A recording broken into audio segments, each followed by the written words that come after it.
کیونکہ میں نے دیکھا 2-3 شادیوں والے نا بتا رہے ہوتے ہیں ابے مفتی صاحب ہم نے تو ایسا رکھا ہے ماشاءاللہ بہنوں کی طرح رہتی ہیں, ہمارے گھر میں کوئی جھگڑا نہیں ہوتا اور یہ ہوتا ہے اور وہ ہوتا ہے فلانا. میں نے کہا بھائی آپ کیا آپ نے ریخ سے آئے ہوں گے, ہم تو بھائی نارمل یہاں انسانوں کی طرح کے کیا ہیں بولو انسان. لوگ مجھے کہتے ہیں آپ کی 4 شادیاں کامیاب ہو گئیں, تجربہ کیسا رہا؟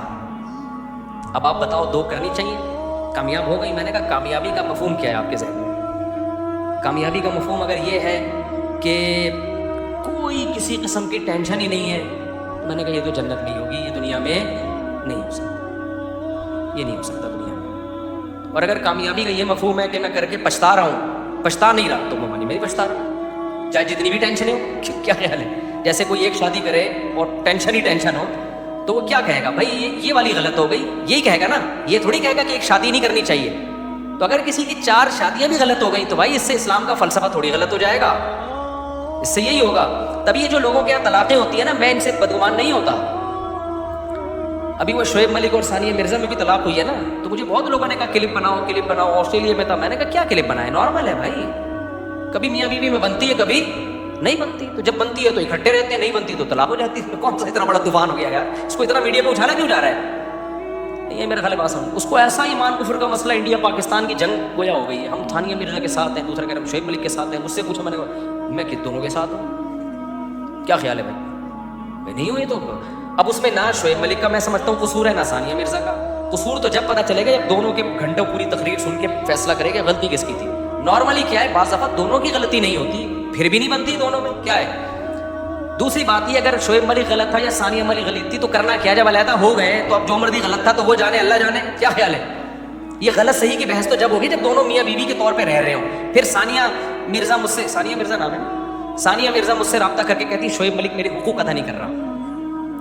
مجھ سے رابطہ نہیں کرتی تو پھر میں اس بحث میں نہیں پڑتا. مجھ سے کوئی کہتے شعیب ملک یہ کر رہا ہے, میں کہہ رہا بھائی وہ جو کر رہا ہے وہ اس کی بیوی جانے, اور ثانیہ مرزا جو کر رہی ہے وہ اس کا شوہر جانے. مجھ سے تھوڑی انہوں نے باپ بنا کے پوچھا ہے کہ ہم کون صحیح ہے کون غلط ہے. کتنی بھی کمپلین میاں بیوی کی آئے نا, بولو ان کا پرسنل معاملہ ہے. جب یہ ہمارے پاس فیصلہ لائیں گے پھر ہم فیصلہ کریں گے. جب تک میرے پاس نہیں ہے تو وہ میاں بیوی بھائی تو جو مرضی کرے, یہ ہمارا ہیڈک, بولو نا, ان کا پرسنل معاملہ ہے. ابھی ایک جھگڑا ہوا 2 تاجروں میں, بہت بڑا جھگڑا نا. ایک کہہ رہا ہے میں ایسا, وہ کہہ رہا ہے فلانا ویسا. میں چپ کر کے بیٹھا ہوں, ویسے بالکل انجوائے کر رہا ہوں ایسے بالکل ہے, کیونکہ میں ٹینشن کیوں لوں تمہارے جھگڑے کی, بھائی جھگڑا تمہارا ہے, میں ایک دم ٹینشن میں لوں تو غلط ہے تو غلط ہے. تو مجھے کہہ رہے آپ بتائیں کون صحیح ہے اس میں. میں نے کہا آپ لکھ کے دیں ریٹن میں نا کہ مفتی صاحب ہم دونوں کا جھگڑا ہے, آپ جو فیصلہ کریں گے نا پھر ہم اس کو مانیں گے. یہ لکھ کے دیں, پھر میں دوبارہ سے آپ کا جھگڑا سننا شروع کروں گا. ابھی تک تو میں نے اس کو, کیونکہ میرے اپنے غم کم ہیں, جو میں تمہارے غموں کو لے کے یار بیٹھا رہا ہوں. پیسیوں مسائل ہے میرے ساتھ.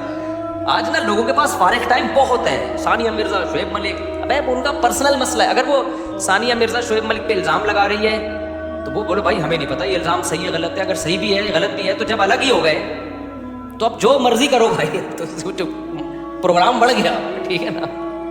کیا ہو گیا, جب تھے تو اس وقت وہ, میں جلدی سے وہ تاجروں کا قصہ مکمل کر دوں تاکہ آپ کو پتہ چلے میں کیا کہنا چاہ رہا ہوں. میاں بیوی کے معاملات میں بھی ایسے ہی کیا کرو. تو جب وہ الزام لگایا نا وہ 2 تاجروں نے یوں ہے, میں نے کہا بھائی لکھ, اگر مجھ سے پوچھ رہے ہو نا کون صحیح ہے تو ریٹن میں دونوں لکھ کے دو, زبانی کلامی نہیں ہوگا تاکہ پیچھ مکر نہ سکو آپ, اور پورا پراپر وے میں لکھ کے دو جھگڑا کیا ہے. پھر اپنا فون نمبر بھی ڈالو, میں اس کو پہلے پراپر پڑھوں گا, سمجھوں گا, پھر کراس کویشچن کر کے اس کی تنقید کروں گا, اور پھر لیٹر پہ آپ نے لکھ کے دینا ہے کہ جو فیصلہ مفتی صاحب نے کیا ہم اس کو مانیں گے, ہمارے پاس فالتو ٹائم نہیں ہے. اس پورے پراپر وے سے کوئی میاں بیوی جھگڑا کر کے میرے پاس آئیں تو میں فیصلہ کروں گا اس میں شوہر صحیح ہے یا بیوی. جب تک نہیں آئیں گے تو بھائی الزام کی دنیا تو بہت بڑی ہے.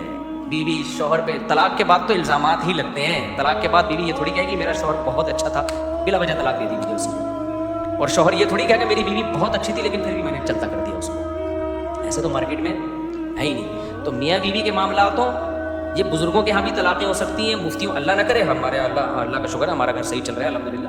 لیکن یہ کوئی اچھمبے کی چیز نہیں ہے کہ حضرت جی فلاں بزرگ تھے انہوں نے بیوی کو طلاق دے دی, لو اپنا گھر تو بسا نہیں سکتے, دوسروں کو مشورے دیتے ہیں. نہیں بھائی, یہ نیچرل ہے, یہ نارمل ہے. اگر عورت نہیں سنبھل رہی ہے تو شوہر نہیں سنبھال سکتا اس کو. دنیا میں کوئی مائی کا لال ایسا پیدا نہیں ہوا. ایک جھگڑا میرے پاس آیا, ایک بہت بڑے عالم تھے, بزرگ تھے, ان کا اپنی بیوی سے جھگڑا, نوجوان عالم تھے, بہت بڑے تو نہیں کہنا چاہیے لیکن اچھے سنجیدہ عالم تھے اور تقویٰ تھا ان میں. ان کا جھگڑا چل رہا تھا بیوی سے, 2-3 دفعہ علیحدگی کی بات ہوئی. تو لڑکی کے ابا نے مجھ سے کہا کہ میں اس شرط پہ اپنی بیٹی کو بھیجوں گا, یہ گارنٹی لے کہ جو ہے جیسی ہے یہ برداشت کرے گا. تو میں نے کہا دیکھیں یہ بات تو میں نہیں کر سکتا اس سے کہ گارنٹی لے, تو کیونکہ جو ہے جیسی ہے کہ اس کا مطلب تو بہت مفہوم بہت وسیع ہو جائے گا نا, تو کچھ بھی کرتی رہے بیٹھ کے, کہیں نہ کہیں کسی کو پابند ہونا پڑے گا. میں نے کہا یہ تو مطالبہ ہی غلط ہے آپ کا, اس کو بھی کچھ شرائط اور اس کو بھی کچھ شرائط پہ آنا پڑے گا. نہ ہم عورت کو یہ مشورہ دیں گے کہ میاں جو ہے جیسا ہے برداشت ہی کرنا ہے, نہ ہم مرد کو مشورہ دیں گے کہ جو ہے جیسی ہے. یہ کہنے کی باتیں ہوتی ہیں, پریکٹیکل لائف میں اس کا وجود نہیں ہوتا. تو اس لیے گھروں میں بھائی ہم تو کبھی الٹا کو ہم نے دعویٰ ہی نہیں کیا کہ جو ہے نا وہ پتہ نہیں کون سی دنیا میں بھائی جب 2 شادیاں ہوتی ہیں طلاق کے چانسز کم ہونے کے بجائے بڑھتے ہیں, اس 3 میں اور بڑھتے ہیں, 4 میں اور بڑھتے ہیں. سمجھتے ہو جھگڑوں کا امکان میرے نہیں ہے الحمدللہ, اللہ کا فضل ہے, لیکن بڑھ سکتے ہیں. اللہ نہ کرے کبھی بھی بڑھے, امید بھی نہیں ہے انشاءاللہ, لیکن سب کچھ ہو سکتا ہے بھائی. ہم اسی دنیا میں رہتے ہیں, روٹی کھاتے ہیں, غصہ بھی آتا ہے. کیا خیال ہے میں بھی غلط ہو سکتا ہوں, گھر میں بھی کوئی غلط ہو سکتا ہے. میں نے کوئی گارنٹی لی کہ میرے اوپر مہر لگ گئی ہے قیامت تک میں نیک ہی رہوں گا, کسی کا کوئی بھروسہ نہیں ہے بھائی دنیا. تو آپ اسلام کا فلسفہ پیش کرو. اسلام میں 4 شادیاں ہیں عورتوں کا گھر بسانے کے لیے. اسلام غلط نہیں ہو سکتا, میں غلط ہو سکتا ہوں بھائی. سمجھتے ہو کہ نہیں سمجھتے؟ میں غلط صحیح بھی ہو سکتا ہوں, ایسا نہیں کہ غلط ہوں, غلط ہو سکتا ہوں, صحیح بھی ہو سکتا ہوں, میں غلط بھی ہو سکتا ہوں. تو ہم اپنی بات کر ہی نہیں رہے ہیں, ہم کس کی بات کر رہے ہیں؟ اسلام کی بات. تو میرا بھی گھر میں جھگڑا بھی ہو سکتا ہے, اونچی آواز میں بات بھی ہو سکتی ہے, لڑائی بھی ہو سکتی ہے, اولاد بھی بگڑ سکتی ہے. اللہ نہ بچائے اس اولادوں کو بگڑنے سے. کل اللہ نہ کرے کوئی بچہ بگڑ گیا, لوگ کہیں گے دیکھو 16 بچے تھے, یہ ہوتا ہے 1 بگڑ گیا 2 بگڑ گئے. اللہ نہ کرے بگڑے بھائی, یہ نیچرل ہے. بچوں کا آپ تربیت کی فکر کرتے ہیں, 100% تربیت کی گارنٹی کوئی بھی نہیں لے سکتا. وہ 1 میں بھی بگڑنے کا چانس ہے, 2 میں بھی چانس ہے. تو یہ سب چیزیں نیچرل ہیں. تو انسان کے بچے بن کے زندگی گزارو, بہت بڑے بڑے دعوے کرنے کی قطعاً ضرورت نہیں ہے, نارمل رہو. مولانا رشید تھانوی کا ملفوظ یاد رکھو, وہ فرماتے تھے لوگ میرے پاس آتے ہیں بزرگ بننے کے لیے, میں کہتا ہوں انسان بن جاؤ بس کافی ہے. تو انسان نارمل ہی ہوتے ہیں, دوڑتے بھی ہیں, چلتے بھی ہیں, ان کو غم بھی ہوتا ہے, ان کو خوشی بھی ہوتی ہے. جب بھوک لگ رہی ہو اور نلی نہاری سامنے آ جائے تو خوشی سے بے ہوش ہونے کا بھی ان کا خطرہ ہوتا ہے. بھوک میں ان کو غصہ بھی آتا ہے. اور اگر بھنڈی کے ساتھ کریلا پکا کے ان کو کھلایا جائے تو کتنا ہی بڑا بزرگ ہو اس کو مزہ آئے گا کریلا کھانے میں. اور جتنی چیزیں ہیں جلدی جلدی بتا دو نا. اور نارمل ہوتے ہیں, کوئی بزرگ کوئی الگ سی چیز نہیں ہوتا. اگر ہے تو پھر وہ بزرگ نہیں ہے, اوپر سے کیا ہے اس کی سیٹنگ آؤٹ ہوئی ہے. تو نارمل رہا کرو اور کوشش بھی کرو نارمل بننے کی. کوئی الگ سی کوئی فلم بننے کی کوشش نہ, پھونکوں والی سرکار بننے کی کوشش کرو, نارمل رہو. تو بڑے بڑے دعوے جو بھی کرتے ہیں نا, میں یوں ہوں, میں فلانا ہوں, ایک صاحب بہت بڑے بڑے دعوے کرتے تھے. میری 4 مجھ سے پوچھتے تھے آپ کے, میری اس وقت 3 تھی نا, آپ کے 3 کی میں جھگڑا ہوتا ہے. میں نے کہا ہمارے تو ہوتا ہے بھائی, اس وقت ہوتا تھا, اب نہیں ہوتا نا. تو انہوں نے کہا آپ کے یہاں جھگڑا ہوتا ہے. میں نے بڑا خاندانی جھگڑا ہوتا ہے ہمارے, ہم نے کوئی شریفوں والا کام تھوڑی کیا ہے, دوسری کی ہے, پھر تیسری بھی کر لی تو جھگڑا نہیں ہوگا کیا؟ تو کہہ رہے ہیں آپ اس وقت میری کوئی بیٹی بھی نہیں تھی. تو انہوں نے کہا آپ کی جب بیٹی ہوگی, اس کی جب شادی, بیٹی تھی, بچی چھوٹی تھی, جب بچی آپ کی شادی ہو کے جب جائے گی اور آپ کا داماد دوسری کرے گا آپ کو تکلیف نہیں ہوگی؟ میں نے کہا ہوگی. کہتے پھر آپ نے کسی اور کی بچی پہ سوگن کیسے لے آئے؟ میں نے کہا اس لیے کہ وہ کسی اور کی بچی میری تھوڑی ہے. میں اٹھ کے سیدھے جواب دینے کا عادی نہیں ہوں. تو جواب دینے کا میں نے کہا جو نیچرل ہے وہ تو نیچرل ہے بھائی. میری بچی پہ سوگن آئے گی. میں نے کہا اس وقت حالانکہ بچی شادی کی عمر بھی نہیں, میرا خیال تھی بھی, پتہ نہیں تھی, مجھے یہ بھی یاد نہیں. تو میں نے کہا بھائی میں نیچرل ہے یہ. تو کہہ رہے پھر آپ وہ کام کیوں کر رہے ہو جس سے تکلیف ہو؟ میں نے کہا اس لیے کہ اللہ کا حکم ہے, اس کے بغیر گزارا نہیں ہے. تو کہہ رہے پھر آپ اپنے داماد کو کیسے روکو گے؟ میں نے کہا میں نے یہ کب کہا کہ میں روکوں گا اس کو؟ میں نے یہ کب کہا ہے؟ آپ نے سوال یہ پوچھا تھا کہ آپ کی بچی پہ سوگن آئے گی, تکلیف ہوگی. میں نے کہا ہاں ہوگی. آپ نے یہ پوچھا کہ داماد کو روکو گے. اگر آپ یہ کہتے کہ داماد کو روکو گے تو میں کہوں گا بھائی روکنے کا میرے پاس حق بولو نہیں ہے, روکوں گا نہیں, تکلیف ہوگی. تو پھر مجھے کہنے لگے اگر آپ کا داماد آپ سے آ کے پوچھے کہ میں دوسری کرنا چاہتا ہوں آپ کیا کرو گے؟ میں نے کہا رکھ کے چپیٹ لگاؤں گا اس کو. آئی بات سمجھ؟ کہہ رہے ہیں اس کا مطلب آپ روک رہے ہو. میں نے کہا میں روک نہیں رہا, میں کہہ رہا ہوں یہ مجھ سے پوچھ کے کرنے کا کام ہے. میری بچی پہ سوگن لے کر آ رہا ہے بھائی, اور کل اس کو بولے گا تمہارے باپ نے پرمیشن دی تھی. بھائی یہ کام میرے بتا کے کرنے کا نہیں ہے. یہ ایسے ہی جیسے قربانی کے بکرے کو آپ بول رہے ہو تو لیٹ جا میں تجھے کاٹوں گا, بھائی تجھے اللہ نے حکم دیا کہ لٹا کے اس کو کاٹ دے، اس کو تھوڑی حکم دیا کہ وہ تیرے سامنے آ کے لیٹ جائے، اس کو تو بھاگ بھائی تو۔ اسی طرح یہ مسئلہ بھی ہے، لوگ کہتے ہیں پہلی بیوی کو آپ قائل کریں کہ وہ اپنے شوہر کی دوسری کرائے۔ میں نے کہا میرا دماغ خراب نہیں ہوا، اللہ کا شکر ہے، میں اتنا پاگل نہیں ہوں جتنا تم سمجھ رہے ہو۔ عورت کو تو سوکن کی تکلیف ہوتی ہے، وہ کیوں کروائے گی تیری دوسری شادی؟ تیرے میں دم ہے تو کر کے بتا دے۔ جس کو فائدہ ہو رہا ہے، جس کو ایک اور بیوی مل رہی ہے، اس میں دم ہے نہیں، اور جس پہ سوکن آ رہی ہے جس کا کوئی فائدہ نہیں ہو رہا، بظاہر ڈیپ میں جائیں گے تو ہے فائدے لیکن بظاہر نہیں، اس کو تو حوصلہ دلا رہا ہے کہ وہ تیری دوسری کرائے گی۔ تو یہ بیوقوفوں کے ایک ٹولے ہیں، صحیح ہے نا؟ تو بات وہ کرو جو سوسائٹی میں جو چل سکے۔ تو اللہ میاں نے مرد کو دوسری کی اجازت دی ہے، پہلی کو تکلیف ہوتی ہے، اس کا تکلیف ہونا نیچرل ہے، لیکن بڑے فائدوں سے بچنے کے لیے چھوٹے نقصانات کو برداشت کرنے کا حکم دیا ہے۔